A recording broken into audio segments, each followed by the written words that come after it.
Ever catch yourself wondering why you picked one brand over another? Or what made you click on that article instead of the one next to it?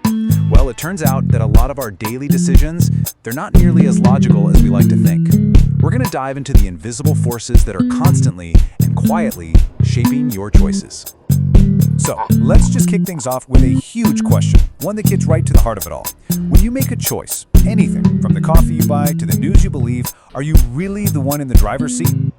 Okay, here's the absolute core idea of this whole explainer. To deal with the crazy amount of information we're bombarded with every single day, our brains came up with a trick, mental shortcuts. We call them biases.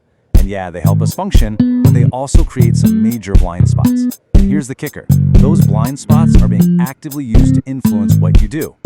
So first, let's pop the hood and see what's going on in there. We're going to explore your brain's hidden autopilot, that automatic system that guides you when you're not really paying close attention.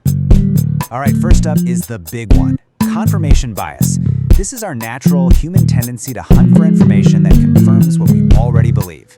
I mean, it just feels good to be right? So we unconsciously look for evidence that backs up our views, and we tend to ignore or dismiss anything that challenges them. And you can see how this leads to trouble, because we stop looking at things objectively. And check this out. This is where it gets really fascinating. A famous Stanford study showed this bias in action perfectly.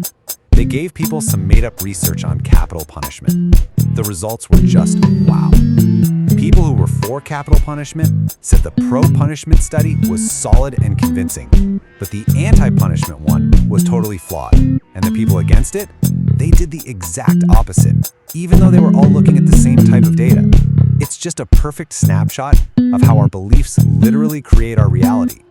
Psychologists have a great way of explaining this. Think of it like you've got two different systems running in your brain. System one is your autopilot. It's fast, it's gut level, it's emotional, it makes snap judgments. Then there's system two, your conscious pilot. That one's slow, requires effort, and it's logical. And guess where all those pesky biases like confirmation bias live? Yep, right in system one.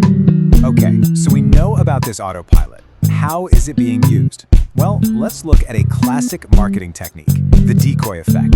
This is a super clever trick where a third, kind of crummy option is introduced just to make one of the other options look like a fantastic deal by comparison. This example is legendary. A study looked at subscriptions for The Economist. Now look at these options. That print-only subscription for $125, that's the decoy. Literally no one chose it. But having it there makes the Web plus print option for the exact same price seem like